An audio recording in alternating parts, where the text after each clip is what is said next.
Welcome back to Newintown. Last episode, we defended our town from multiple nether attacks, including this powerful dark beacon. We also built a pasture to domesticate some of the local sheep and cows, as well as a butchery to improve our supply of leather.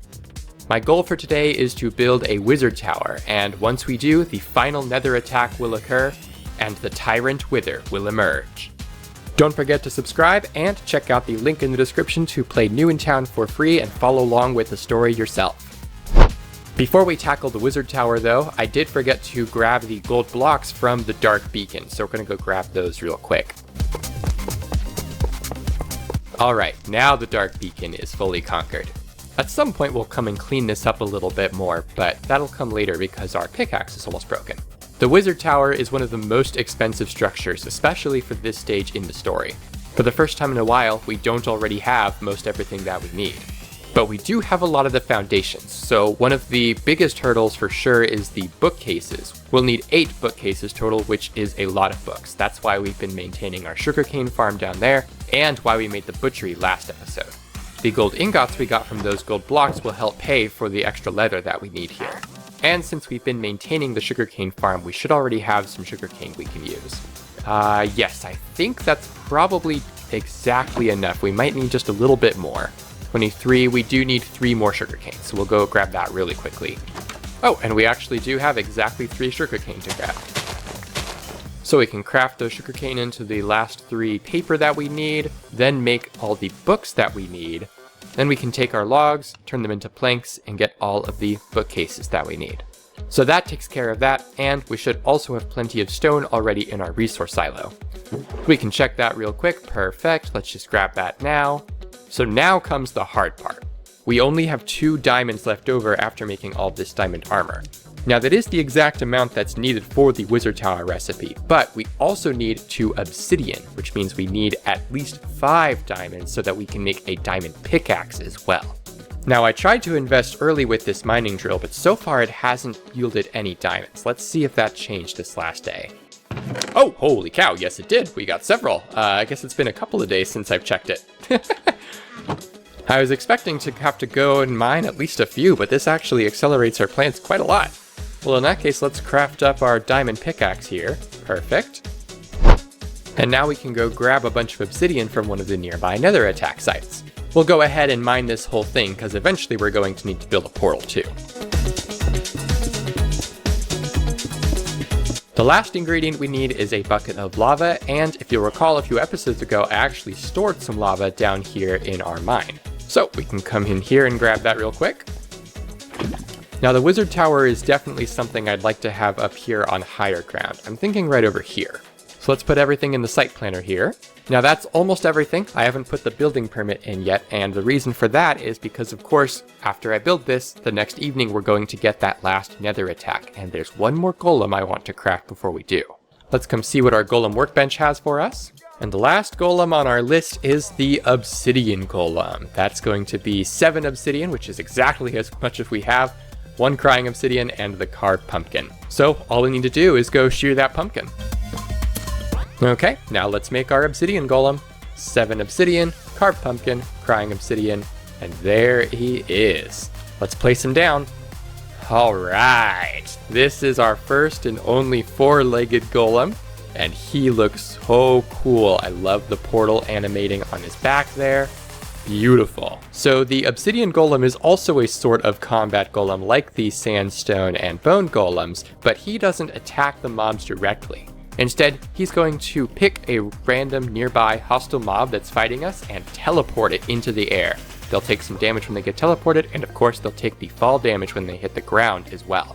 The other thing he does is give us a huge resistance buff. You can see here we have level 3 resistance, and it's just going to last forever. So this, in combination with our brick golem, is going to make us a force to be reckoned with. Now it is getting late, and I do want to use the wizard tower before I actually face that last nether attack that spawns because of it. So we're going to wait till tomorrow to finish that recipe.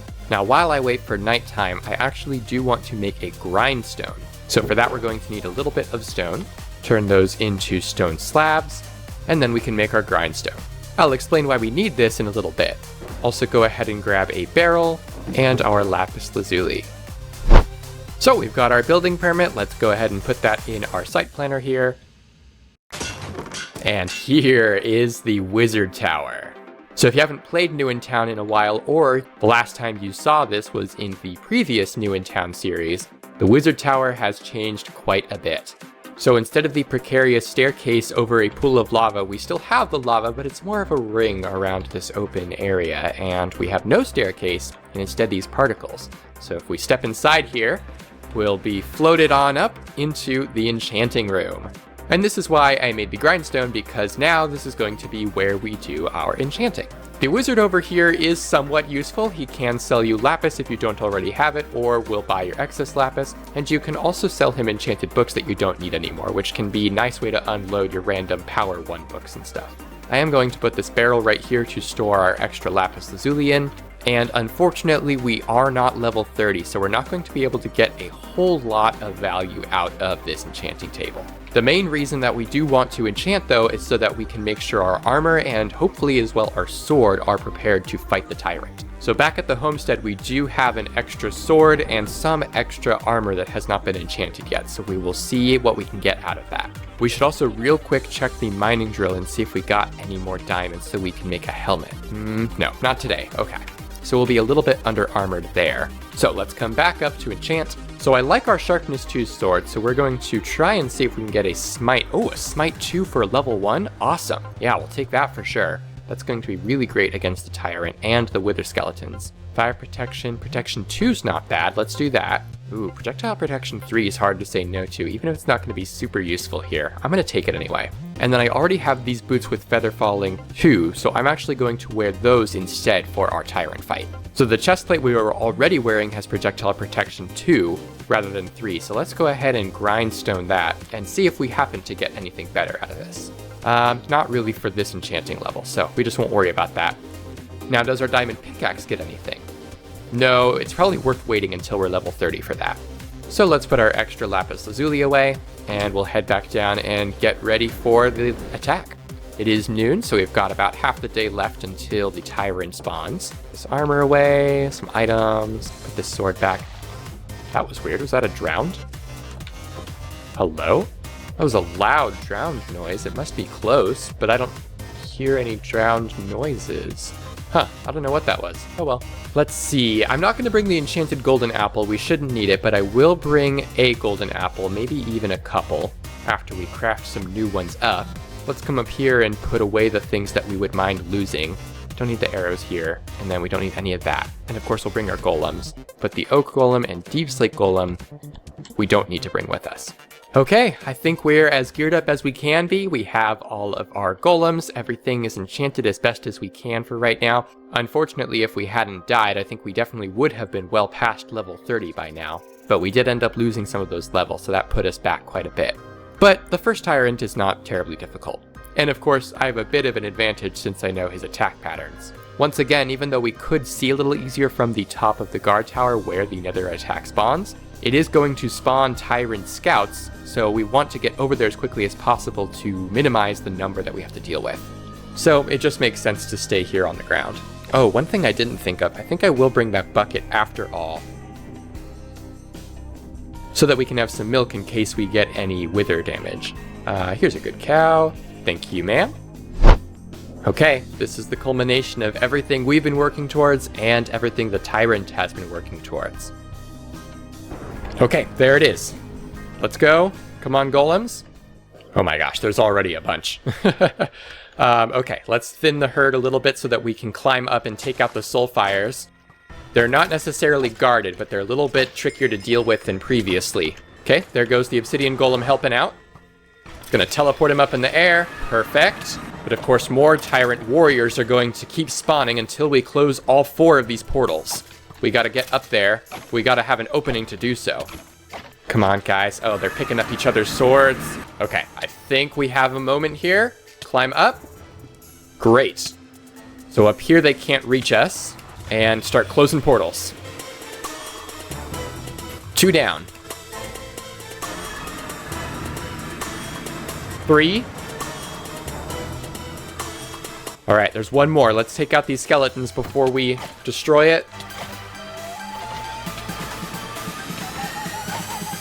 I think we lost the sandstone and bone golem. We'll have to go find them later. Tyrant is spawning. Here he is. Oh, he's already on the attack. We want to stay far away, okay. Avoid the soul wave. Get out of here, zombie. It's taunting us. Oh, I can't get close, come on. Oh, ow. Got hit with the wither skull. Oh, okay. Oh. Oh, get off the ground. Good. Get out of here. Wither skull, gotta dodge it. Okay, not too bad. A little slow at this stage. Come on. Another wither skull. Good. Stay off the ground. Okay, come on. You got nothing on me. Yeah. Get out of here. All right, the Tyrant has been pushed back. All of the portals are closed and he's retreated back to the Nether. Let's put out these fires before we really unpack that. Oh, and we gotta go find the sandstone and bone golem. Let's see, they've gotta be somewhere over here. Yes, I see them. Sandstone, good. Okay, got the bone golem as well. Okay, we should be good to head back to town now. Okay, the Tyrant has been defeated and our town is safe. But like I said, he's actually been pushed back and has retreated to the Nether. The story of New Town is not over. We can now go to the Nether and start a Nether fortress to launch a counteroffensive back at the Tyrant, destroy his bases and prevent any future invasion plans he might have. And of course, there's still plenty to do here in the Overworld as well. Plenty more structures we could add to our town and definitely will over time. There's plenty more story left in New Town that we will explore throughout this series, but if you would like to play New Town yourself, remember to check out the link in the description to play for free. And don't forget to subscribe to keep an eye on when those new episodes come out. Thanks for watching!